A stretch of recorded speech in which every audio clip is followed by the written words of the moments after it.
नमस्कार फ्रेंड्स, आज हमारे डीएड सेकेंड ईयर आधुनिक विश्व में विद्यालय शिक्षा जो टॉपिक पढ़ रहे थे राधा कृष्णन कमीशन, इसको कंटिन्यू करते हुए इसकी सिफारिशों में राधा कृष्णन कमीशन परीक्षा प्रणाली, ठीक है, यानी राधा कृष्णन कमीशन में जो परीक्षा प्रणाली है उसके बारे में जानेंगे कि जो विश्वविद्यालय शिक्षा आयोग आया था या राधा कृष्णन कमीशन जिसको हम कहते हैं, इसमें परीक्षा प्रणाली पर किस तरीके से इन्होंने अपने सुझाव दिए। तो सबसे पहले तो इन्होंने ये सुझाव दिया था कि वर्तमान की जो परीक्षा प्रणाली है उसको समाप्त कर दिया जाना चाहिए, परीक्षा प्रणाली नहीं होनी चाहिए। और उसके तर्क पे इन्होंने जो अपने सुझाव दिए परीक्षा प्रणाली के संदर्भ में उसको हम समझ लेते हैं। तो इन्होंने कहा है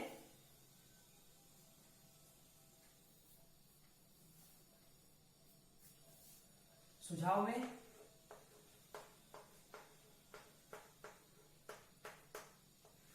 परीक्षाओं में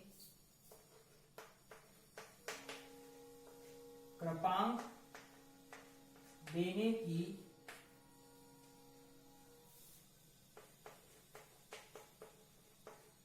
प्रणाली को समाप्त किया जाए। इनके अनुसार ये माना गया है कि परीक्षाओं में जो क्रमांक ठीक दिए जाते उस देने की जो प्रणाली है उस प्रणाली को समाप्त किया जाना चाहिए। सेकंड है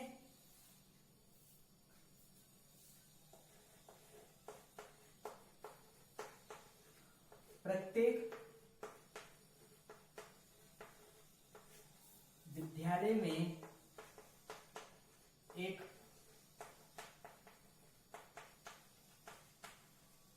पूर्णकालिक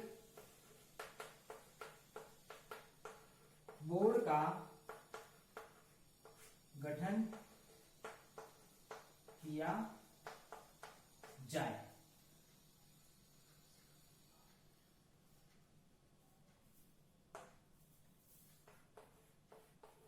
जिनके कुल 3 सदस्य होंगे,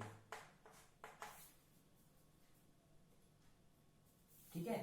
प्रत्येक विद्यालय में एक पूर्णकालिक बोर्ड का गठन होगा जिनके कुल 3 सदस्य होंगे और ये 3 सदस्य कम से कम 5 वर्ष का शिक्षण अनुभव होगा, यानी कि 5 वर्ष के शिक्षण अनुभव के आधार पर ये बोर्ड के सदस्य चुने जाएंगे। अब इस बोर्ड के क्या कार्य है जो चुना जाएगा, इसके कार्य को हम लिखते हैं।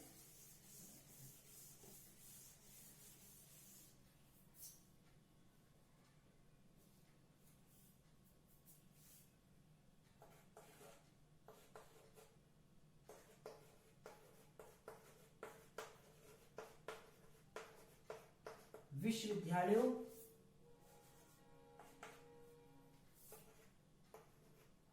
तथा उनसे संबद्ध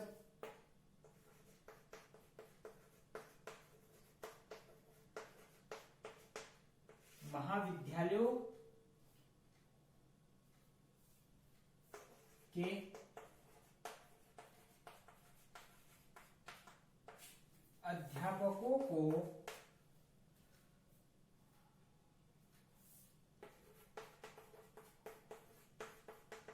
वस्तुनिष्ठ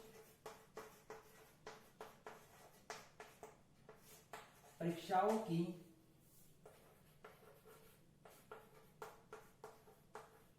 नई योजना बनाने हेतु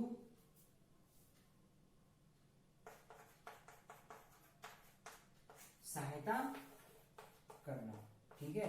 जो बोर्ड होगा बोर्ड क्या करेगा के महाविद्यालयों, ठीक है, यानी विश्वविद्यालयों और महाविद्यालयों के अध्यापकों को वस्तुनिष्ठ परीक्षाओं की कार्य एक नई योजना जो वस्तुनिष्ठ परीक्षा बनानी है इसकी योजना बनाने हेतु सहायता करेगा और उनको ट्रेनिंग देगा कि किस तरीके से वस्तुनिष्ठ परीक्षा संबंधित परीक्षा प्रणाली अपनानी है। कौन?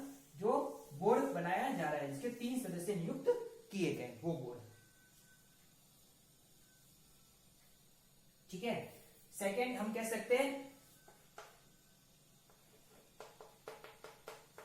छात्रों का मूल्यांकन। वो जो परीक्षा प्रणाली बनाएगी वस्तुनिष्ठ परीक्षा उसका यथासंभव छात्रों का मूल्यांकन करना सिखाया जाएगा। छात्रों का मूल्यांकन किस तरीके से किया जाए। ठीक है। साथ ही तीसरा है इसमें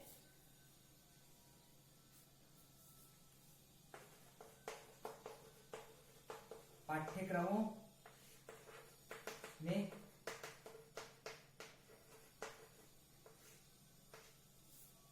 संशोधन हेतु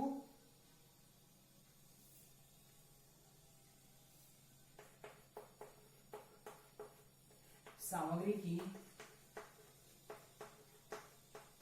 समुचित व्यवस्था। ठीक है, तो अध्यापकों को यह बात सिखाई जाएगी कि पाठ्यक्रम को संशोधन हेतु सामग्री की सचुत से व्यवस्था किस तरह से की जाए, यानी कि वो अगर पाठ्यक्रम में संशोधन करना है तो किस तरीके से वो अपने बेस पर व्यवस्था कर सकते हैं। इस तरीके से जो बोर्ड है वो बोर्ड मदद करता है। इसके बाद अगली जो इनकी सिफारिश है वो है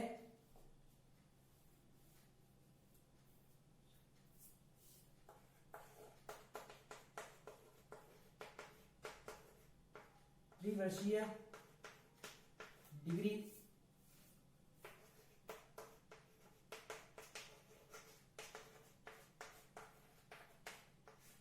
डिग्री कोर्स की जो परीक्षा है, ठीक है, एग्जाम है,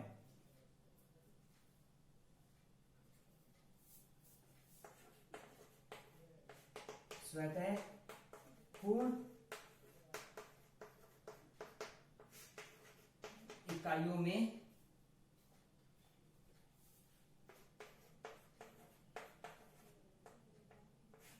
प्रत्येक वर्ष के अंत में ली जाए। ठीक है, जो त्रिवर्षीय कोर्स है, ठीक है ना, डिग्री कोर्स है, जो ग्रेजुएशन कोर्स है, उसमें क्या करेंगे, परीक्षा स्वतः पूर्ण इकाइयों में, ठीक है ना, पूरी जो इकाई है उस इकाइयों बेस पर प्रत्येक वर्ष के अंत में ली जानी चाहिए। ठीक है ना, तो हर वर्ष के अंत में ही एग्जाम होना चाहिए। तो ये वाला इन्होंने रूल्स लाया था। इसके साथ ही इन्होंने कहा था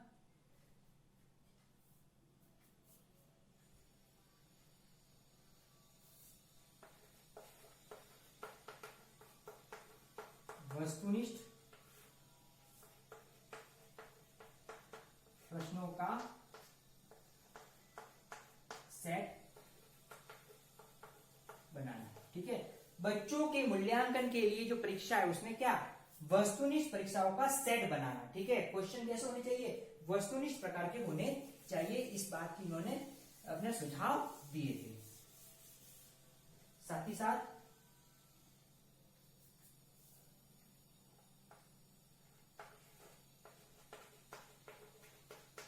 सरकारी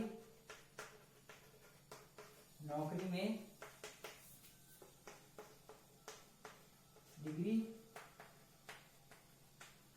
आवश्यक नहीं। सरकारी नौकरी में डिग्री आवश्यक नहीं होनी चाहिए, इस पे बल नहीं दिया जाना चाहिए। जिससे उच्च शिक्षा है इसका सरकारी नौकरी से लेना देना नहीं होना चाहिए। इन्होंने इस बात को माना। इसके बाद अगला आ जाता है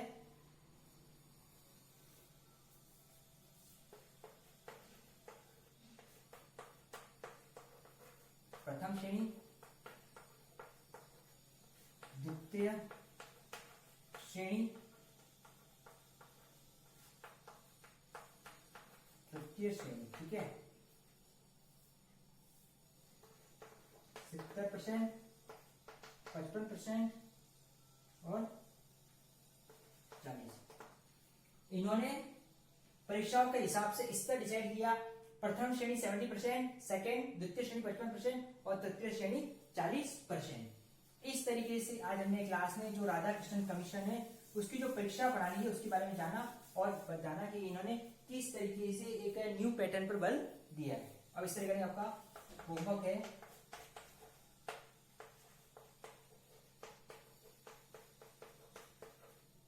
राधा कृष्णन